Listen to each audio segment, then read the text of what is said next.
Are you looking to become a better real estate investor? Then hang on, because you're about to experience another episode of the world's most popular real estate podcast, the BiggerPockets Podcast. But before we get to this week's show, I wanted to invite you to become part of our community, BiggerPockets.com, the real estate investing social network. The membership is free, and you'll instantly gain access to networking opportunities, educational content, investor tools, and more. Sign up now and get a free copy of our book, The Ultimate Beginner's Guide to Real Estate Investing, read by hundreds of thousands of budding entrepreneurs. Just click this link right here or just head to BiggerPockets.com. With that, let's get to the show. This is the BiggerPockets Podcast, show 97.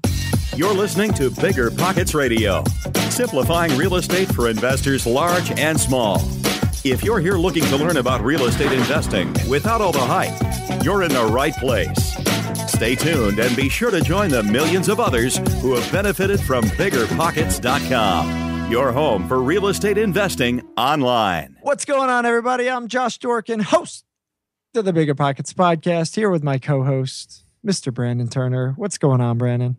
Not much. It's cold. It's freezing cold. Oh, I don't like it. 50 over there? It's like 40, all right? You know? Oh. It's a miserable existence. I'm so sad for you. Yeah, we had like the Arctic plunge. It was 0 for like a week here. It was pretty miserable. Snow. We had snow. We went sledding, which was fun. But it's exciting. Yeah. I haven't seen snow in a while. Yeah, well, that's what happens. That's what happens. All right. Yep. So what are we doing today? We've got a cool show, man. We've got a cool show. We're going to just cut through all the BS since nobody cares about us. And we're going to go straight to our guest, There we go. Kyle Pettit. Who is Kyle Pettit, Brandon? You brought him on. Kyle is a buddy of mine. He's one of my good buddies out here in Washington State. And he has a really, really good story that if you are listening and you are just getting started, you're going to love. If you've been doing this for a while, you're going to love even more. So it's really motivating and just kind of cool to see how he's progressed over the last just 2 years, pretty much built in his business to the point where he can quit his job, and he did. Nice. Is this a buddy story, like you and him, or no? He did this alone. I didn't even help him. Oh, okay, No. cool. Yeah. No, right on. Well, yeah, Kyle's a good guy and definitely has some cool stuff to share. Especially, I think the thing that I walked away from the interview with was it's not as easy as they make it look all the time. We've got a lot of guys who make it sound easy, and the gurus really make it sound easy because you could sit on your couch in your underwear and have the money just flow in. But no, it's not that easy. And, if you want to be successful as an investor, you got to have some patience. You got to have some perseverance. You got to fight through some of the tough times. And it's always fun to hear those stories, not because I, enjoy hearing people have difficult times, but because it's nice to hear that everybody listening, you guys are not alone. Everybody's struggling. Everybody struggles at some point, and everybody kind of deals with similar challenges in many ways. So I definitely encourage everybody to stay tuned and listen through. Before we get to the show, let's do today's quick tip. All right, today's quick tip is... Every week, we've talked about this before, but I wanted to rehash it. Every week, pretty much we do webinars on BiggerPockets, just different subjects. I usually host them, and we just hang out for an hour and talk about stuff. So if you want to attend a webinar, check out what the newest one is. We have new ones all the time, but you can always find out at BiggerPockets.com/webinar and sign up there. Nice. And it's every 1 to 2 weeks. Yeah, it's not every week. It's whenever I get around to it. But if you get on the landing page, the /webinar landing page, you'll get the date of the next one and the topic. So there you go. Just check back regularly. Awesome. All right. Well, before we get to the show with Kyle, we've got a great sponsor, and Brandon, why don't you tell us about these guys? Sure. Today's sponsor is RealtyShares.com. RealtyShares is a real estate platform, a crowdfunding platform that allows accredited investors to invest in pre-vetted real estate deals online. Investors can browse and invest in both residential and commercial properties that yield returns of 8 to 16% annually. As a Realty Shares member, you can passively invest in professionally managed real estate investments in a variety of asset types and locations for as little as $5,000, all from the convenience of your living room. To learn more and get started with a free account, visit realtyshares.com/biggerpockets. That's realtyshares.com/biggerpockets. Nice. And ironically, as I talked about sitting in your couch in your underwear, investing in real estate, this is actually a way to do it, isn't it? This is a way to do it if you want to invest with crowdfunding. It's the future. Fascinating. Not for everybody, but certainly a great way to go, and certainly something worth exploring. And we've got a lot of content on the topic of crowdfunding on BiggerPockets. We've got a forum about crowdfunding. So we definitely encourage folks to dig in and check that stuff out. There you go. Cool. Well, let's jump into the show. We've got Kyle Pettit, as we talked about already, and let's bring him in. So Kyle, welcome to the show, man. Good to have you here. I'm happy to be here. Thanks for inviting me. Yeah, no problem. My pleasure. That was all me. All right. So back in the day, people who don't know this, I don't know, maybe I mentioned it earlier, but back in the day, Kyle and I actually know each other. You brought me out to coffee. Like, you actually looked me up on BP and said, "Hey, you want to go get coffee with me?" And we did. And that, I think it was that day, I was like, I'm going to bring him on the podcast someday. Like, that's what I said to myself. And I'm like, and you said it to me, I think. I might have said it to you. Yeah. Like, when he has some more deals, cause like you just had that, I don't know, something special that I thought would be good to have on the show. You guys need a room, something special. No, I'm just saying, like, you have, I don't know, you're a go-getter. Still on for Friday night, by the way. No, seriously, you're a good guy. I'm excited. We're gonna talk about your story today, and looking forward to it. So why don't we? Well, I hope that I can contribute. After listening to some of the other guys, I listened to Anson's interview today, and it's like, man, how am I going to compete with that? That was a good interview. Yeah, that was good. That was good. Yeah, you'll do well. All right, let's do it. Let's start at the beginning where we always start. How did you get into this thing? How did you get into real estate? So I've always had an interest in real estate from the time I was in high school. It's never really had a niche or knew what I wanted to do, but I knew I wanted to do something in real estate. And never really did anything with it. My dad had a couple of properties that I helped him work on, and he did one flip. And better than most, by the way. Yeah, it's better than most. But, I was exposed to it young and knew I wanted to do it, but never really knew where to start, and just kind of got caught up with life and, got a career and a couple different careers. I tried a few different things. And, my last switch, I was actually in Montana a couple of years ago now. And heard this commercial come on. It was a Rich Dad Poor Dad promo that they were in town and they were having a conference. And I was sitting there, and it was like 12 degrees, and I'm thinking, this is miserable. I got to find something else to do. So I went to the conference that night, and it was one of the free deals, kind of an upsell, but it got me in the mindset anyway. So I kind of started doing my own research, and that year bought our first rental property, and I've just kind of been building ever since. So that was how I got my official start, was just by hearing kind of a little voice. It was a kind of a clue, I guess. So that's where I got started. Nice. Cool. Nice. So you're not still hearing voices, are you? No, well, only once in a while. Okay. I'm just checking, just making sure. All right. So you said you didn't want to be outside in the miserable cold. What were you doing? What was your job? What were you doing? My most recent was I worked construction, line construction through the IBW union. Okay. So I was I don't know what that means, but okay. Getting ready to go through my lineman apprenticeship to work on power lines and all that good stuff. So. Oh, power lines. Gotcha. So never actually got into my apprenticeship. In fact, the day I got called after putting all that time in, waiting to get into my apprenticeship and going through the interview process, actually that it was like the day before they called and said, "Hey, you're next on the list." I had just closed my first big wholesale deal, and I was like, "Yeah, well, this is better." So nice. That's cool. I never actually went through with it. And that's what I've been doing ever since, is sticking with real estate. Nice. So you ultimately got that first deal, and we'll talk about it, but you got that first deal, and that was it. That was like, all right, I'm done. I'm not working. Yeah. But for myself. Well, my first, I didn't quit after my very first deal. It was the first big paycheck, I should say. Gotcha. Well, gotcha. I want to know more. Well, I want to know more about that very first deal, like the rental property.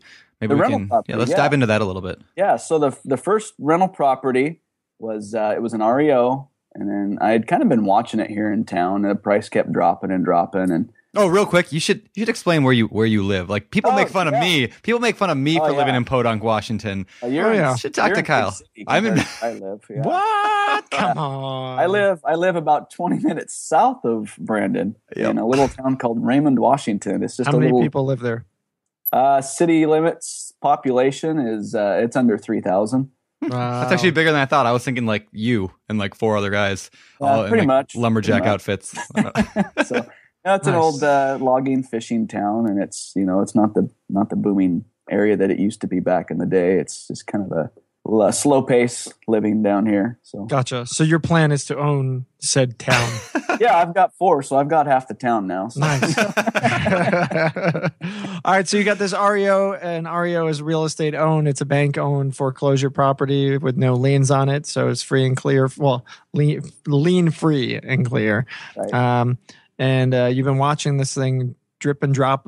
That was, of course, the only property available for sale in your town, correct? Right. So, we watched it and decided to make an offer on it. After we had went to our second conference, I should say, we decided just to dive in. We made an offer, and that took forever. Kind of went back and forth. Actually, when the offer finally got accepted, the week later, I got called to California to work. So the offer went through, closed on the house, and 3 days later, I went to California. Wow. So nice. I was actually traveling. We rehabbed it ourselves. It didn't need it wasn't a full rehab. It was just floors, carpet, paint, that kind of stuff. But I was actually traveling back and forth every weekend to work on the house. And so that was from California? Yeah, from Mount Shasta, California, actually. That's not terribly far. No, only about 12 hours. I just drove that yesterday. It's a drive. Ouch. All right, so just imagine that drive every weekend back and forth. Yeah, that's crazy. That's crazy. So you had mentioned, kind of a back and forth bit of a process. What was that like? I mean, talk about the REO process. I mean, were there any hoops you had to jump through, or dealing with the bank? Were there any headaches that kind of popped up? Well, it really wasn't. It just took a lot longer than I anticipated because we'd never bought a property. That was the first property we ever bought, was a rental property. And just the time that it took was irritating because, there was no other offers, and they finally accepted. And even after they accepted the offer, it was weeks before we heard anything. And interesting. So, yeah, that was a learning experience. Is just got to have patience, especially with that kind of property. Yeah, cool. So what were the numbers? How much was it listed for? What'd you make the offer for? What'd you end up with it at? It was originally listed, it started at 45, and by the time it hit 35, $35. $35,000. Oh, $35,000. Okay. So I made an offer. I started real low at 25 and kind of countered back and forth. I ended up getting it for $32,000.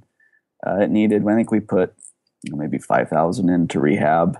Okay. It was still, knowing what I know now, I probably wouldn't have bought it because it doesn't meet kind of the return that I'm looking for rental wise. But we paid cash for it, so it wasn't financed. Yeah. So we still haven't put any debt on it. So we're still just cash flow right now. So we don't have any debt on that property, and it's actually been our best property, our first one. So what are you renting that for? $600. Okay. So just under 2%. Yeah. Right on. Not bad.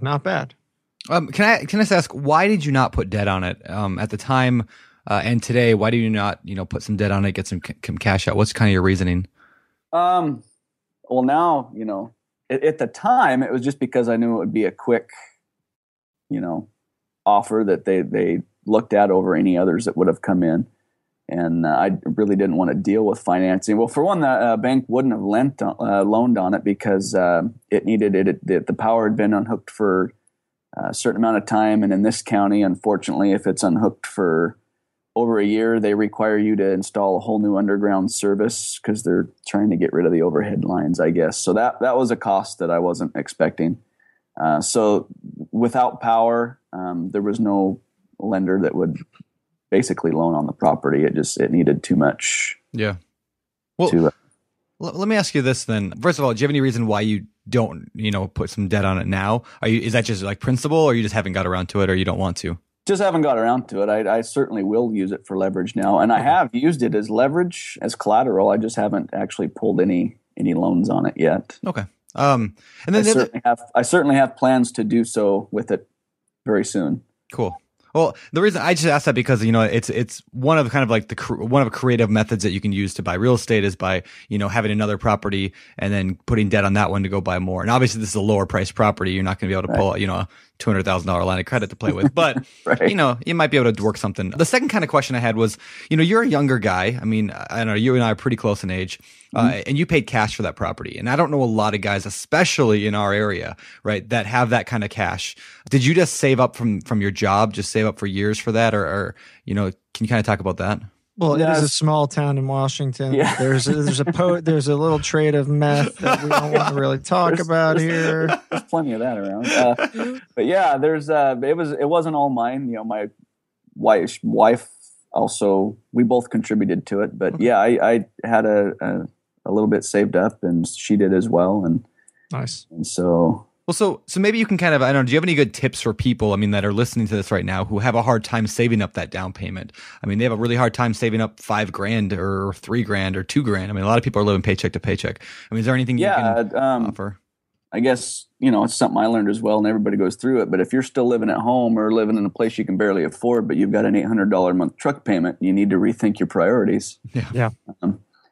And I went through that myself. Right now, we don't have any vehicle payments or anything like that. It's just, it's a waste of money. It's so that just getting rid of a car payment alone can give you that extra $600, $700, $800 a month that you need to start saving. And it builds quickly when you're conscious of what you're throwing your money at. Yeah. That's great. Yeah, for sure. Yeah. It's especially hard. I don't know. I think it's not a generational thing, but it is somewhat. You look in the 50s, everybody wanted to have the cash to put into their house. Today, everybody wants to have the bling that they want to, show off and nice clothes or whatever, which obviously everybody wants. Mm-hmm. But, it's that sacrifice, right? What are you willing to do today to have the nicer things down the line? And I think that's a common theme that we get on the show here. Folks who've decided to get into real estate investing, they've thought. It's not just like, hey, I'm going to be a real estate investor. They've had to put the time and energy in to analyze their financial situations. They've looked at other sources of income as an investment, like stocks and bonds. You kind of go down this funnel to the point where you're like, oh, real estate. And to get there, you've gone through a lot of thought. Mm-hmm. And so I think that's probably why we see that, and why most investors, at least, are more money conscious than not. So it's cool, it's cool to see these young guys, this young generation of people, because I talk to a lot of young guys who don't have their heads screwed on right, and are spending it on everything else. Let's go to concerts every weekend. Let's go do this. Like, oh, cool, yeah, you guys go do that and be broke. Yeah, there's some sacrifices a person definitely has to make, but you can still have a little bit of fun. You just can't do it every weekend, right? So. Exactly. I certainly wouldn't suggest being a hermit by any means. I like to have my fun as well, but we just do it less frequently and on a bigger scale now. So nice. All right. So what was the next deal? Did you do another rental after that first one? I did. My second deal. I think I even made the offer on this property before we had a tenant in the at single family. It may have just right afterwards, but it was a duplex that came up in town. And it came up at a price that I knew it wasn't going to last. So I made an offer on it, knowing I wasn't going to get financing, and went hard money. Got approved, hard money lender. Long story short, the guy that actually came down to assess the property was actually from Raymond. Oh, so really? He knew the area, and they were comfortable lending down here. And I used the rental property as as collateral. Yep. So they took that, and that one didn't need any. It's an older property. It's fairly dated, but it didn't need any work. It had recent new windows, new roof, insulation. Just aside from cosmetics being a little dated, it was ready to roll. So we jumped on that. Let's go back and talk about the hard money lender. Some people might not know what that is. Can you kind of explain what that is and what they do, and kind of how that process worked? Yeah, so the hard money lender is somebody who lends, based on more value of the property versus your income, and they lend at a high rate. They're not, intended, at least in my opinion, to be a long-term option. It's more of a get in, get it secured, and do something with it. They like to be in and out, but there's especially now today. They're everywhere. They're not hard to find. So it is a little difficult, as you know, to find anybody that'll lend in rural areas, but they're out there. Yeah, and he can even say rural. He can say rural a lot better than I can. Though are you just a curiosity? Are you from the like South at all? Just Nope. All right, so here's why I asked that. This morning, my wife, I'm doing kind of our prep call with you on this thing, and she goes, "He's got the Raymond accent." It's like that, like very slight, like Southern, like Raymond Podunk, Washington accent that I'm trying hard to avoid. Wow! Yeah, wow! I'm the guy who's supposed to rip on people. I mean, No, it's a good he thing. lives nearby. It's a good thing. Just keep that in mind. That is true. Okay, so hard money lenders are guys who lend on the property. Mostly, they don't look at. It's not like a bank. And how did you find that hard money lender? Can I Oh, go ahead. You can jump back on that? So the hard money lenders, typically people think of them as somebody that you would go to when you're doing a flip. Mm-hmm. So in this case, you were not using it for the purpose of a flip. Can you kind of explain that before you get into how you found this guy? Yeah, my deciding factor in using the hard money, because we didn't have the cash, we had just used it in our first purchase, and I knew there was going to be, at least I felt there would be multiple offers on the property, especially at what it was listed for. And so I just wanted to be the strongest offer on the property. And I knew if I could, close quickly and I was approved for the cash offer, it was going to be looked at before something with financing. So, and I actually went to a couple local lenders here and told them, gave them the numbers. I said, this is what I'm doing. Would you refinance on this, when it's all said and done? Oh yeah, no problem, and that's something that I learned that, they'll tell you one thing and do another. So we actually, we ended up had to hold that property for 6 months on hard money before we could get it refinanced. Wow. So your plan was to get this hard money loan at mm-hmm. really high rates. You kind of went up front and talked to these other lenders mm-hmm. with the hope that they'd refi it as soon as you closed. Right. And turns out that they were full of it. But you ultimately 6 months later on this very expensive hard money loan managed to get a refi. Yeah. And thankfully, that I was cash flowing so well on the property, even at hard money, I was cash flowing. So, it wasn't hurting us, but I wasn't getting what I knew we could out of it. So that bothered me. Yeah. I find interesting that a lot of like lenders, I see it time and time again, right? Lenders are very optimistic, or the bankers are very mm-hmm. optimistic. The front end people are very optimistic. And then when it really comes down to actually doing it, they're not the ones that make the decision. And, mm-hmm. and they tend to they tend to say one thing and do another. I face that all the time. And usually they don't tell you no, like in my case anyway, like they don't say no until they make you fill out like 400 forms and put you about a month or two into the loan process. Then all of a sudden, we actually can't do that loan. Right. So I get that. Yeah. And then these guys, even after the appraisal came in, it was right about, I think it was 60 or 65% LTV on the lender's appraisal. I had to come with money out of pocket before they would refinance. So yeah, that one, it was, it's just a learning experience. You just got to expect that and start building relationships, I guess, with your lenders early is a tip that I would suggest. Yeah.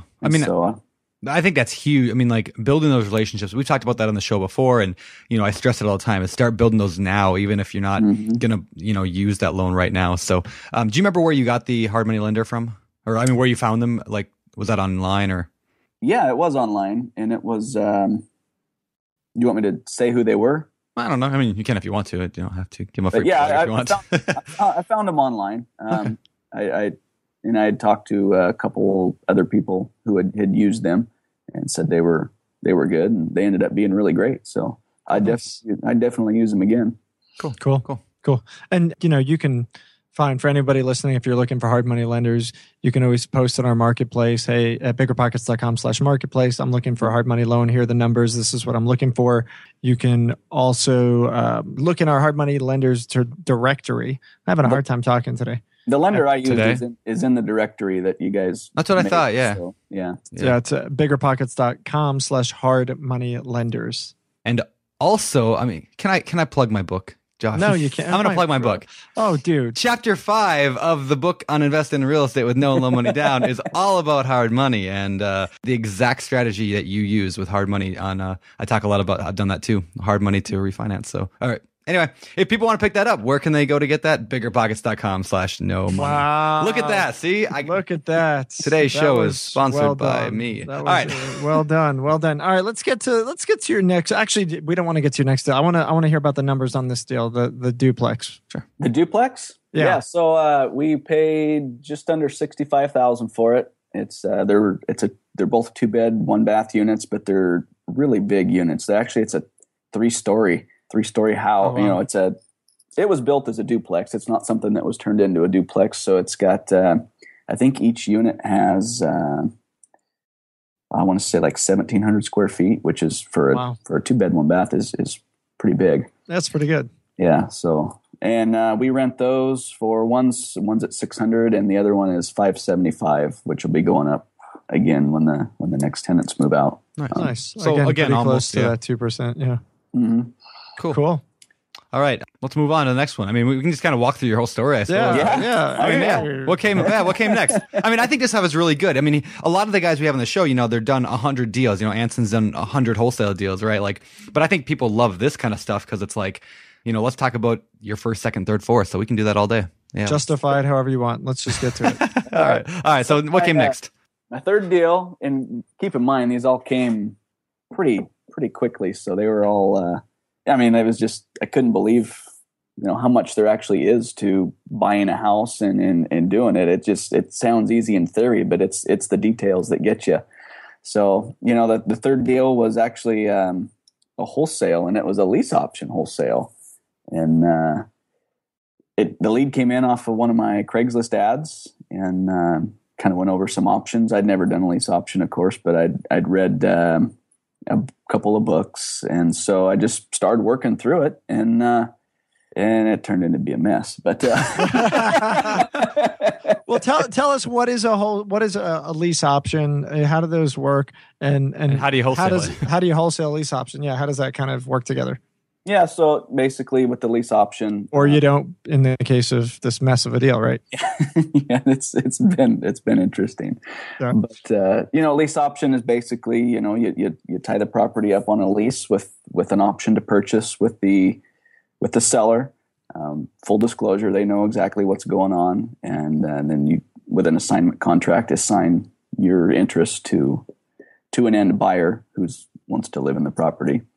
And we did that, and worked with the sellers. They knew every step of the way what was going on, what I intended to do with it, and they were cool with it. Found some tenants, screened them, and verified income, all that good stuff. And that's, I guess, another tip would be to find a highly rated screening company, because I actually used a company, and 2 months after these guys moved in. The owners contacted me and said, "Hey, their check bounced," and so the owners, they kind of had a soft spot for this guy too. He gave him the whole story of lost his job and he's got a family, and so they made the mistake. I suggested booting him, evicting him. I told them I'd help him out with that right away, but don't let them stay in there, and they ended up they're still in there, but. So we went with a eviction company, and I tried to help them out along the way, but they just kind of kept making exceptions and didn't get everything to, the attorney that was needed. And so it just kind of fizzled out, and they're still in there today. And I guess they're paying what they can. But after I talked to the attorney, and he asked me if I screened these people. And I said, yeah, I did. And I sent him, what I had pulled, and what he got and what I got were two completely different things. They had prior evictions, they had history, and I come from law enforcement, so I know what to look for and kind of the red flags. And the company I used, none of it came up. So that's not good. Yeah, I would highly suggest finding a top-rated company to use when you're screening people, especially on something like that, when you're handing over the, basically taking that person and giving it to somebody else is their responsibility. You don't want to give them somebody who's a turd. Yeah. And I won't ask necessarily who the bad company was, but can you tell who is the good company? Who are you using today? So it's a company out of Washington here, and they are called Landlord Solutions. Okay. And I haven't used them, but good to know. They're a little more expensive, but they obviously they get better results, and that's who I've been using now to screen for my own rental properties. Okay, nice. And we at BiggerPockets, I mean, we partner with Smart Move. It's a TransUnion company, and if folks are looking for a screening company, you can check that out at biggerpockets.mysmartmove.com. And we've got a lot of people who've used them, and you know, overall it's been pretty good. So I hear good things about that. I definitely recommend it. So cool. Okay, yeah, so awesome. I want to go back and just clarify, because you know we kind of went over that real quickly on wholesaling a lease option. Yep. You know, for somebody who's new, that's probably completely blowing their mind. So essentially, correct me if I'm wrong here. You marketed for a property using Craigslist, and you got a motivated seller to say, yes, I want to sell it to you, and then you found somebody to do a lease option with them. So one of them signed the contract with, like, the buyer signed a contract with the owner to do a lease option, and you are officially at that point out of it, correct? But you hung around anyway. I mean, like even after I signed everything over, because these I mean, they're the owners of the property they're good people. They were just relocated. He's in the military, and with what they owed on the property, it didn't qualify for a typical wholesale, and so I kind of told them what their options were, and they were comfortable with the lease option. And it just worked out that the tenant buyers ended up not being as good as they appeared to be on paper. So I mean, I'm sure everybody's got a similar story that's happened to, but yeah, I just felt bad, for the buyers, and I told them, I've been working with them still, trying to help them out, but they just and it makes it tough too. They're in Florida and clear across the country, and it's just one of them deals that they're getting by, and I just don't want to overstep my boundaries. And yeah. Well, I tell you what, Kyle. I mean, we're still working through it. A guy feels bad when that happens. So I think you're more than most people would. And I think most people just walk away from it and say, "Oh, that's their problem." But they can't do that. So well, you're one of the good guys, man. I mean, that's kind of that's what we look for. We like the good guys. We like the guys who kind of make those choices and who step it up, because in the end, A, you're doing it as just a human, right? You're trying to be human, and B, frankly, you're doing this as a means to better your business and better your career. And frankly, word spreads around. You do shady things, and not had you cut it off there, you wouldn't have been shady. I'm not saying that, but by going above and beyond, it just kind of it trickles around, man. It'll circle back, and you'll get rewarded for it. I think, at least that's one of my crazy beliefs. Nice. Did you end up making any money on this thing in the end, or? No, not after the time and money spent trying to help get them out. I mean, no.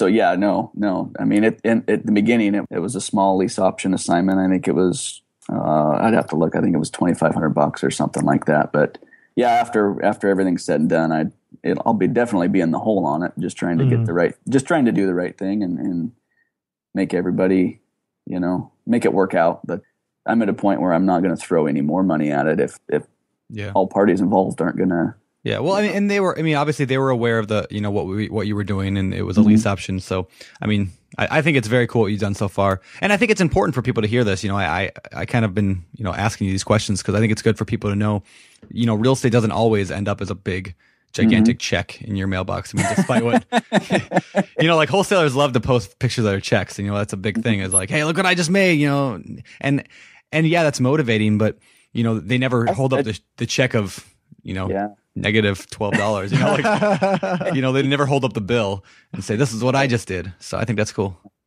Okay, let's move on. Some may a little more happy. Yeah. What happened next? What happened next? Deal, even though I didn't have any money after that one, I sent out some postcards and some yellow letters, and some calls started coming in, and after my first postcard campaign, I got a whole bunch of calls, and got excited because the phone was ringing. And after I started calling people back, most people are were pissed off and like, what are you sending me? But I did get this one, and he's like, yeah, I got your postcard here. I'm interested in selling this place. And so set the appointment, went and looked at it, and the place had been vacant for, I think he said 5 years, and he had owned some rental properties and kind of got hit with the market. And he was a broker, and they just bought at the wrong time and lost a couple of the properties. And this one, they didn't have much debt on, but they were just lived too far away and didn't have the gumption to. It was partial rehab. He had demoed it and begun rehab on it, but just couldn't finish it. So made an offer. Long story short, made the offer. He kind of him-hawed, and as we were negotiating, the nosy neighbor shows up, and he's like, "Hey, what do you want for the place? I'll buy it." And so that kind of caught me off guard. I'd never kind of been in a situation like that before, so I let him do his thing, and I told the seller, I was like, "Well, tell you what, let's meet up later." And he had another property that he wanted to show me, and so we met up at that property later in the evening. Made him the offer. He agreed to the offer, but I couldn't get him to sign the contract. And he's like, "Well, just let me ask my wife." The typical, let me ask the other half. Yep. And went back and forth email for a couple of weeks. A couple of weeks went by. We met up with him and got the contract signed. Found a buyer. What we thought was a buyer, and ended up the buyer. Of course, I had never dealt with her before because I'd never done a typical wholesale deal. But I met her and her husband. They're both really interested. Got an extension for her because she needed a little more time. And like 2 days prior to closing, she calls, "We can't do the deal." And so, I didn't get an earnest money deposit or any of that kind of stuff. I'm just working off people's word, which I know you got to build a little history with people before you start doing that. Yeah. I would give that a tip. Always, if you're working with somebody new, get somewhat of a non-refundable earnest money deposit. Yeah. So we ended up 2 days to closing. We had to just dump it. So it went from what was supposed to be a $12,000 wholesale to about $3,500. So still came out positive on that one, which was good. So by dumping it, you don't mean you gave it back. You just sold it to somebody cheaper, you're saying? Yeah, we had a couple other interested buyers that were just a lot lower in price. Okay. But we knew they could close. They do multiple properties, and so we were confident that they would close on it, and they did within 2 days. So that was nice. Good. Wow. So here's my question. You've got this property for sale. The nosy neighbor walks in. He's all like up in it, right? He wants a piece of it. You're in there. You're talking to the guy. And you said it took weeks. I guess why did they end up going with you versus the nosy neighbor? Well, the nosy neighbor, it ended up being, it was just the house needed too much work than what he could take on. Okay. He had some properties. The guy lived next door. He owned a bunch of properties there in the neighborhood. And I think he was just, being the typical, he was just bored. Yeah. It's interesting because you don't usually hear about wholesale deals taking weeks and weeks and weeks to get a contract signed. Typically, you kind of hear that a little bit of a shorter process. There's definitely a lot of rapport building. Seller. Just to make them feel comfortable. And you're saying you're not like Michael Quarles, walk in the house. "Hi, nice to meet you. Today I'm going to buy your house." I've listened to some of Michael's stuff. I envy him. I wish I could be a little more like him. Me too. I try to leave there, and I feel like I could probably be invited to Thanksgiving dinner with most of the people that I with. I spend a little, probably too much time on the rapport building. I don't know. I think that's commendable. I mean, I think that's awesome. I think that's what wholesalers should do, is spend more time on that rapport building. And I think a lot of them just get in there and all they think about is the money and the dollar sign, and they just want to make something of it. And I think that's great to kind of build that relationship and honestly try to help them. Well, the successful ones that we've spoken to and that we've spoken to off the podcast, just in general, they tend to be the ones who really focus on solving a problem. The ones who are just going in for the kill, for the money, you don't really hear those guys sticking around forever. Yeah. I mean, there has to be some semblance of it, because in the end, you're helping somebody with a problem get out of that problem. And if you're just there to be like, "Hey, here's some cash," and not listening, people aren't going to take you seriously. And even guys like Quarles were, I mean, like he's a, expert negotiator, but even he talked about, if like there was like an old lady, he'd always make like the kid come, one of her kids come and negotiate with, cause like he didn't want to ever be seen as taking advantage. He wanted to build that rapport and make sure that he's solving a problem, not taking advantage. And I mean, and again, he's successful, and the ones that we see that are successful are like that. Yeah. So I think that's cool. I want to ask you about, so the first deal you did, I mean, the rentals worked fine. Now you're getting into wholesaling. The first one didn't work out so good. And it's still in process. The second one didn't work out as good as you had hoped. At this point, most people, I mean, I would say 99% of wholesalers would throw in the towel. I mean, they wouldn't have probably done the second one you did, but like they would have probably said, "Oh, this sucks. It's not making me money. I'm not rich yet, like I thought I would be." So how did I was promised? Yeah, like I was promised. Like, right? Like, I mean, like wholesaling at its heart is very like kind of a simple process. It's like, oh, you send out some letters, you negotiate the deal, you make some money, do it again, and that is kind of like. And what I like talking to you about this is it's like real life. This is what wholesaling is. I mean, this is what it is. And so, do you have any, I guess, thoughts, tips on how you kept going? Because I know we're going to talk about some more stuff you did after that. But how did you keep going? How do you keep going despite having those two that didn't work out the way you wanted? It really is just as much mindset as it is learning the trade. I mean, you got to work just as much on your mindset as you do learning about the business. And that's really what kept me going. I found a couple of good resources, and I knew I didn't want to go back to, working outside and all that good stuff. And so I knew I had to keep plugging away. And, I found a couple of good mentors, and I'm working with one right now in the area. And so I knew it worked, and I knew I had to just keep pushing. And that's what we've done. And things are starting to pick up. So let's talk about that deal. Then you did. You said you finally got a big check, and that's when you quit your job. Maybe you can tell us that story. Yeah, so it came in off yellow letters. Sent out some yellow letters, and can I ask how many you sent out? I mean, like, what are you talking about when you're sending out? What does that mean? 10,000 or 1,000? No. I was just doing it myself. I was sending out probably 25, 50 a week. Okay. Just doing what I could, and I was targeting absentee out of state. So I wasn't even sending them to absentee and state owners. I was aiming for low hanging fruit because I wanted to check, and so I got a call, and this house had been vacant for a couple of years. I went and looked at the house, made the gal an offer, and I always hear guys saying, if you're not cringing when you make the offer, you've offered too much. Yep. And so I threw out the offer, and she, oh yeah, that sounds okay. Wow, that's easy. I should have asked less. Yeah.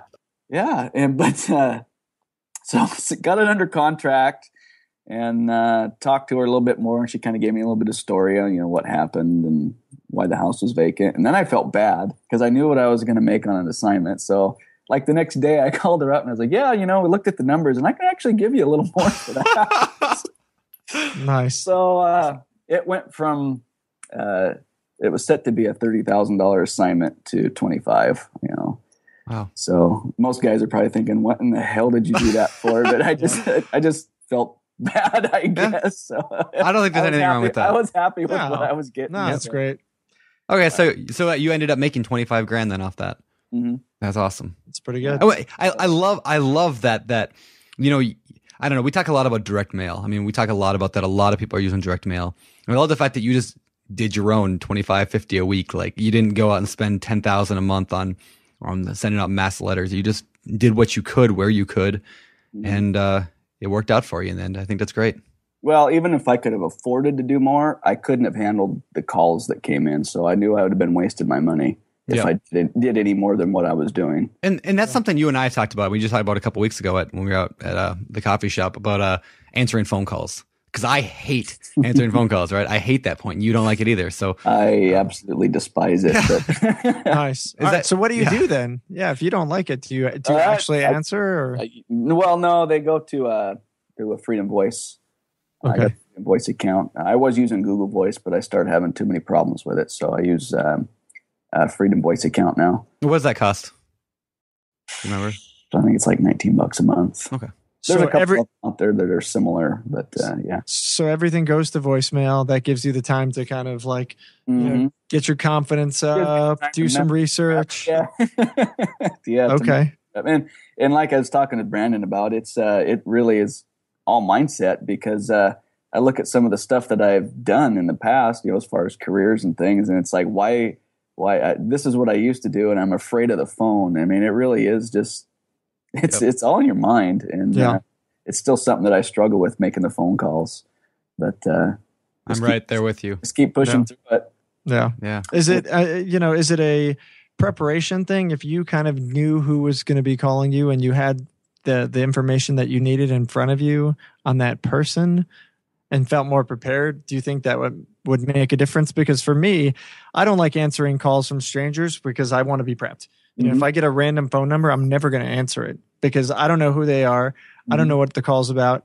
And frankly, I want phone calls to be on my terms. I want to be able to talk to them when I'm ready to talk to them. Yeah. Right? And so is it the same kind of thing? I can definitely relate to that. What I'll do, what we do when a call comes in is we'll skip trace it just to see if it comes up with a name and cross-reference it with our list. That way we've at least got an address and can have the house pulled up in like Google Maps. And so we can at least, when we're talking to the person, at least they think we've seen the house. And, you know, it just, it helps you be a little more prepared. I think it probably wastes a lot more time than most guys will do, but I'm the same way. I feel like I got to be at least a little bit prepared for who I'm talking to. So Yeah. Yep. Right on.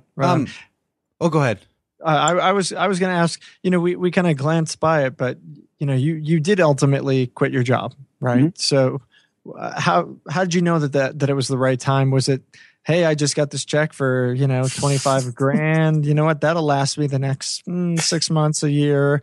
Mm-hmm. If I don't do anything more, I got 6 months of trying this thing out and I'm going to do it. Or was it something else?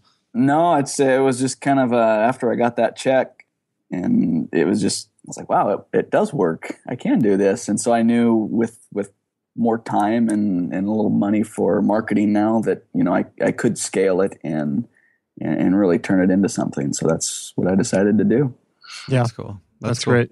Do you miss climbing, you know, the towers and No, and I never even actually got that far, you know, climbing towers. I was just a grunt. So, all right. No, I don't miss this. It was fun in the summertime, I guess you could say, when it was nice outside. But I don't miss working in the slopping mud and the rain. And yeah. Well, and you said you were in law enforcement. I mean, were you a police officer? I'm just curious. Police officer for about 5 years. Oh, cool. Yeah. And do you mind my prying or you know, don't, you know, I'm afraid to ask these questions. But I get to interview the cops. Yeah. I'm getting grilled now. So. Yes. No, I just what was it that kind of got you out of that? It just got to the point where, especially being in a small town where, you know, wife and I couldn't go out and have dinner because you'd hooked most of the cooks and anybody you dealt with, and you know, we had to drive out of town to go get groceries because, you know, you didn't want to be around people that you were dealing with at night. Yep. That's really funny. After 4 or 5 years of dealing with the same people, with the same issues, and you're working so hard to get them, especially the bad ones, put away, and then a week later they're out on the street doing the same thing. It was mind numbing for me. They would have drove me nuts to keep doing it. So makes sense.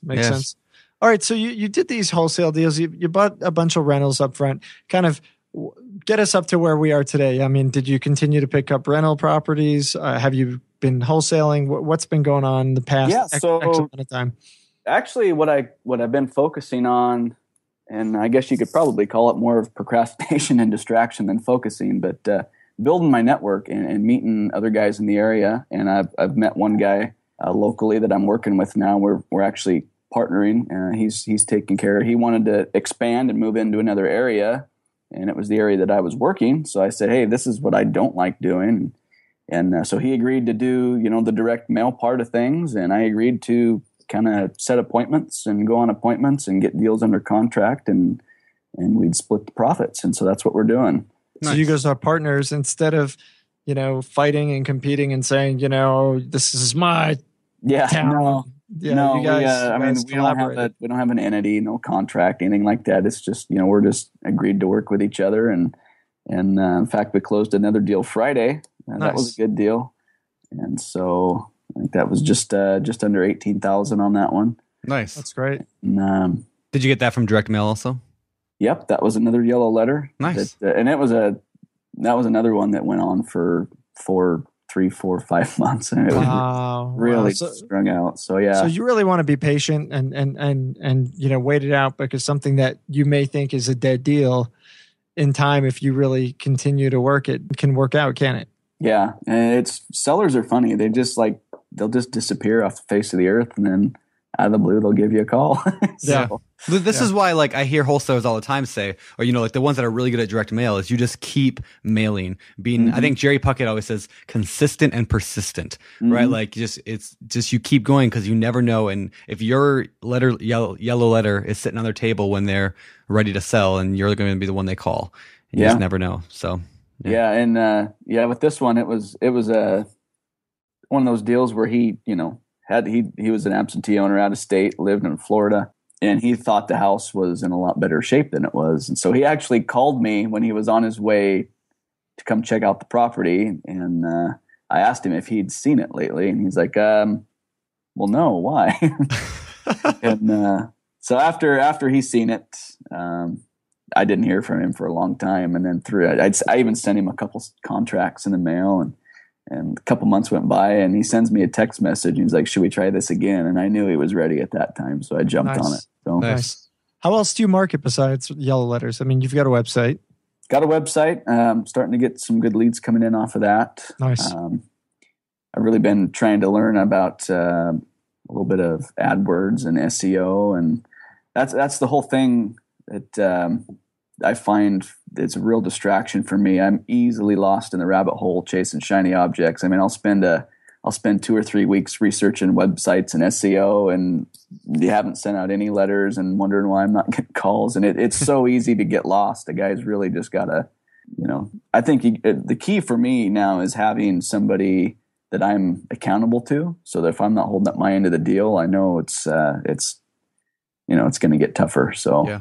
That really helps me, is having somebody now to be accountable to. And that's the partner you're talking about. Yeah. Okay. Yeah, hands down today, if I decided, I'm going to become a full-time wholesaler, I want to make a lot of money wholesaling, the very first thing I would do is find a partner just like that. Because I know that me personally, I need that motivation. That's kind of like with BiggerPockets, right? Like Josh is my motivation to do stuff on BP. Because he pushes me, I push him to let's drive things better. Let's do this and that. The same thing with my real estate. Like my wife with my rentals, she pushes me. But there's never been anybody that pushed me wholesaling, so I never did a whole lot of it. And that's exactly what I would do, is find somebody to keep me accountable and to push me. I think that's great. So anybody listening, if you don't have that kind of partner or whatever, maybe, go throw up an ad in the marketplace. So, and on that note, I want to talk real quick about managing your time. Because, you mentioned it's easy to get down that rabbit hole of shiny objects. So when you quit your job, what was that like? All of a sudden now you've got full time all day long to do whatever you wanted. It's a good question. Yeah, I thought it was going to be awesome. And I thought it was grand, sit at home on the, doing your work at home, work from anywhere. But we just my wife and I just recently bought our first foreclosure at auction, and so we're rehabbing that and going to be moving into that. And I'm happy that it's actually going to have dedicated office. Nice. Because right now it's so easy to get distracted, especially if you're a little bit ADD like me. It's like I could be here, building my list and my calls that I need to make, and it's like, oh, the yard needs mowed. Yep. So it's just I thought working at home was going to be great, but it can be a real distraction. So yeah. I guess a guy just tell you try it, you don't know. But yep. One thing I found that I fell into was I've said this before, but when I quit my job, the last time, and I said I'm going to be full-time real estate, I found myself doing repairs all the time. I started working in my business, and I just kept focusing inward instead of outward. And it wasn't until really we started doing this podcast, like Josh, and all the guests are like, work on your business, work on your business, on your business. That's really when I started saying, oh, that's right. So the last 2 years have been quite a change where I don't do any repairs really anymore at all. Yeah. Despite what Ben Leibovich thinks and makes fun of me for daily, I don't actually do my own repairs anymore, and I've been working. So nice. Yeah, I think that's just I think it's a progression people make, and that's great. If you're going to work on your own, you got to do it. So anyway, so what do you do to manage your time? You say you're easily distracted. You say in the future you're going to have an office, but today you don't. So how do you make sure you get up, start work at whatever time and kind of get through the day and get your work done? What do you do to force yourself to do that?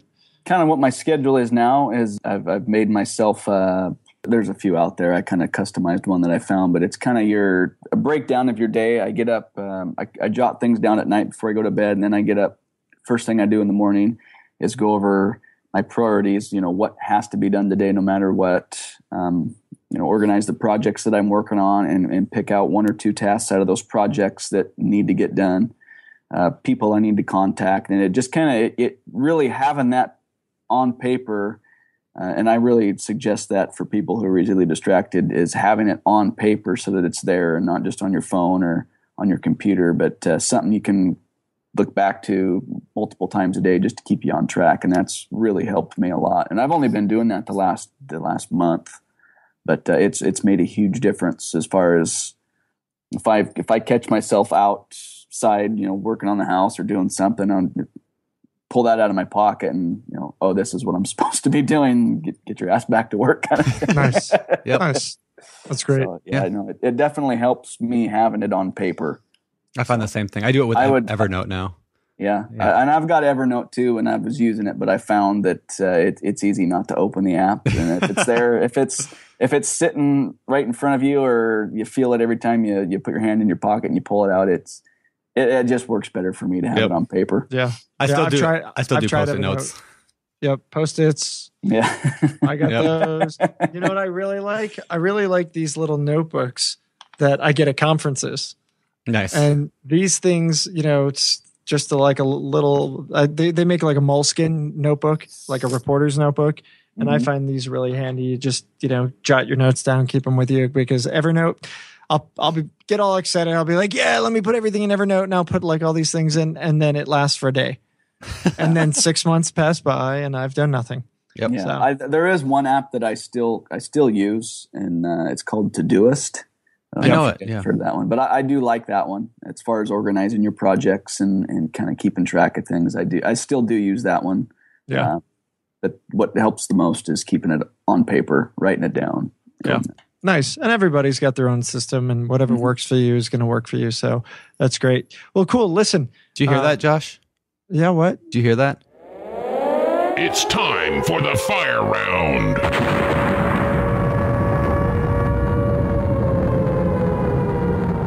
All right, the fire round. These questions come straight from the BiggerPockets forums, and we're going to fire them at you, Kyle. You ready for it? I'm ready. All right. Number 1, what do you think is more time-consuming, wholesaling or rehabbing? I would say rehabbing means I've done one. Okay. Especially since you did it yourself. Yeah. And so that's another thing that gets you off track. So there was two almost 3 months where I wasn't sending out mail, wasn't making calls, and I got it definitely takes more time rehabbing, especially if a person's doing it yourself. Nice. So that's what I would say there. Cool. Right on. Cool. You don't need to say it anymore, man. It's perfect. All right. When starting out wholesaling, is it best to begin finding motivated buyers or motivated sellers? Is it so? Do you build a buyers list, or do you just go and find the deals? I would say, especially the experience I've had finding the deals. Yeah. You can, especially nowadays, everybody's pushing their wholesale course, and buyers are getting calls from people who have never done a deal, and they're not going to take you seriously if you don't have a deal to present to them. So I'd say go find a deal. That's great advice. Yeah. All right. So the next question then is kind of related. How are you finding your buyers? How do you find cash buyers? How have you done it? I've got a few buyers off of Craigslist, and now I do a little history on them to make sure that they're actual buyers. Yeah. But also the partner that I work with, he's been doing it a lot longer than I have. So we use his buyers most of the time, and I don't have to focus on that part of it. How many buyers do you guys use? Well, and the ones that I've been involved with, there's just been 3. So. Yeah. And that's, that kind of goes back to the other question, right? And I think the gurus are all out teaching guys, build this buyers list, build your buyers list. We got software that helps you build a buyers list, all this stuff. And I'm like, this is crazy. What are you people doing? You've done all these wholesale deals, and you've used 3 buyers, right? The average wholesaler that we talk to uses a handful of buyers. You don't need a big giant buyers list. Yeah, I would suggest instead of having 100 buyers, find one buyer that does 100 deals a year, and I like it. Much better. I gotta, I'm not even kidding. I got a private message today on this exact thing. And here's what the private message said on BP. It said, hey, what do you think of this program I just saw online? Links to it. And he says, it says that I can get cash buyers delivered to my inbox automatically and I don't have to do any work and I can make money wholesaling. Do you think that's legit?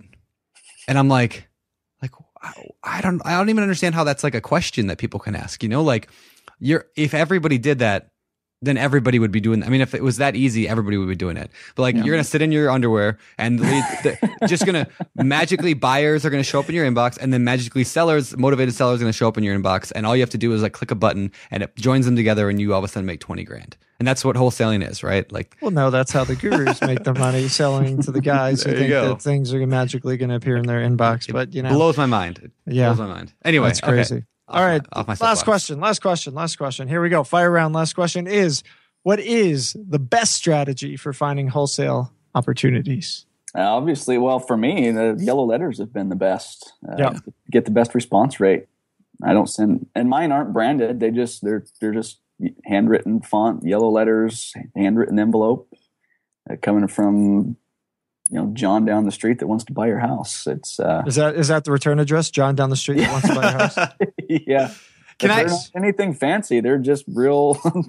I actually couldn't believe the response I got when I started using them. They're just real generic. And what is your response rate?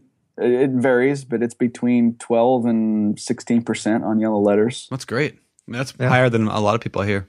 I wonder how much of that is like, now I know we got to move on, but like, you're not doing these yellow letters in your little tiny town, right? Aren't you going like outside, like Olympia or whatever? Yeah, I don't work there. I mean, there's there's not enough. Market. He's arrested everybody in his little town.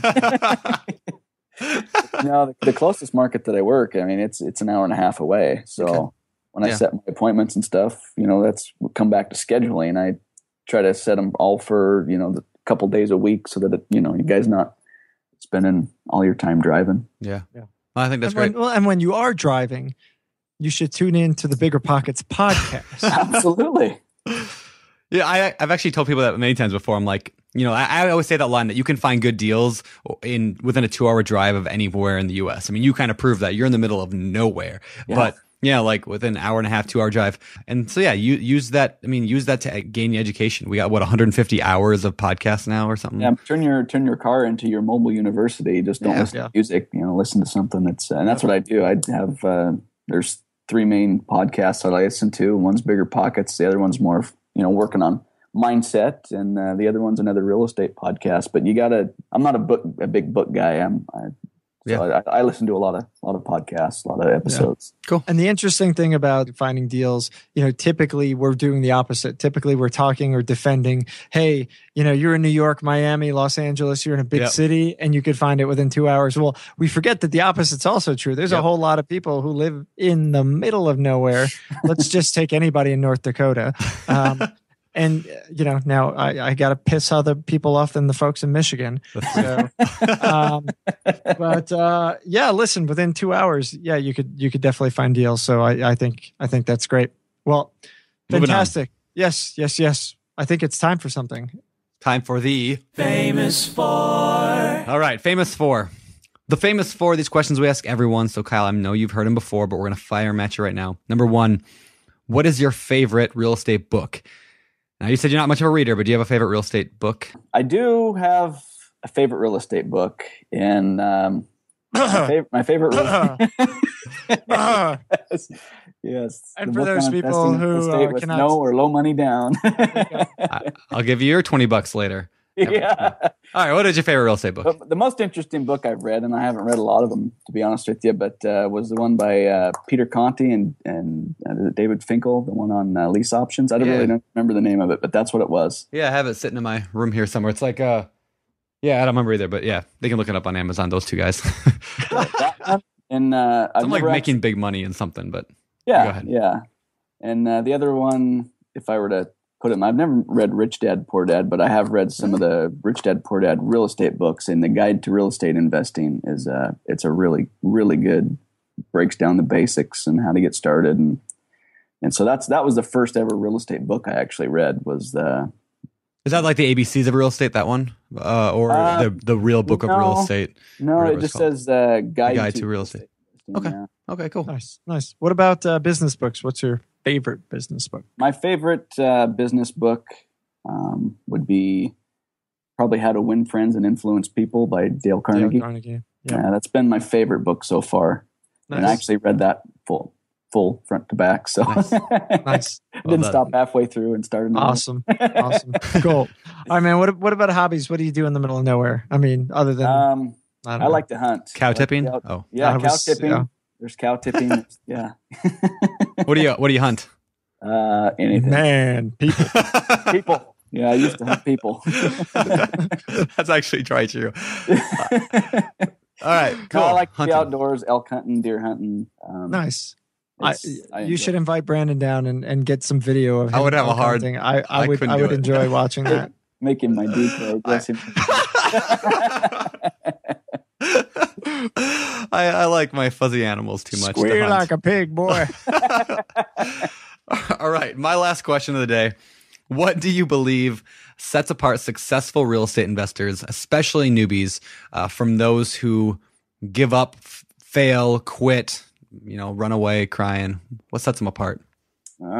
Definitely, I think what sets them apart is just to keep pushing forward, even when it gets tough, or you come across obstacles.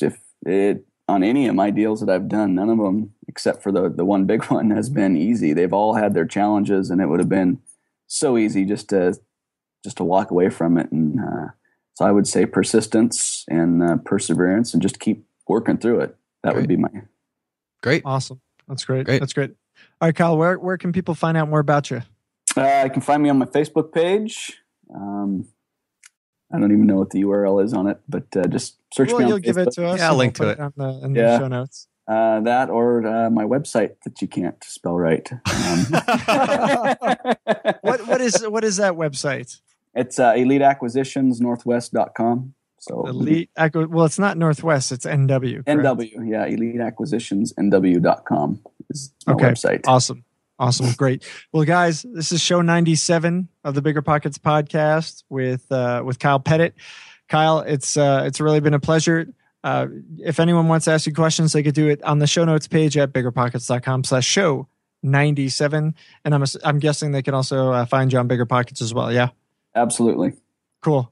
All right, man. Well, listen, thank you so much for sharing your story with us. We really do appreciate it. Yeah. Thanks for having me on, guys. All right, guys, thanks again to our sponsor, realtyshares.com. We really appreciate them supporting us in the show. And otherwise, thank you to everybody for listening. It's a lot of fun talking with Kyle, and we definitely appreciate him and his time. Otherwise, if you are not already active on BiggerPockets, we definitely recommend you jump in.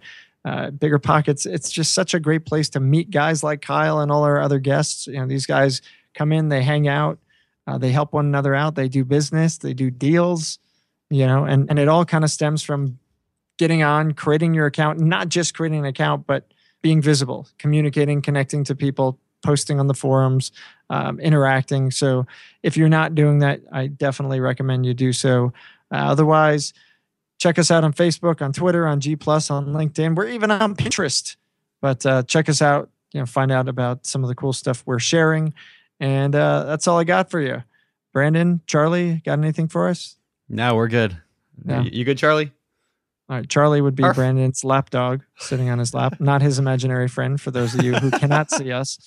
But sounds good. Well, listen, guys, thanks for tuning in. Show 97. You can check out the show notes at biggerpockets.com/show 97. And until next time, I'm Josh Dorkin, signing off. You're listening to BiggerPockets Radio, simplifying real estate for investors large and small. If you're here looking to learn about real estate investing without all the hype, you're in the right place. Be sure to join the millions of others who have benefited from BiggerPockets.com, your home for real estate investing online.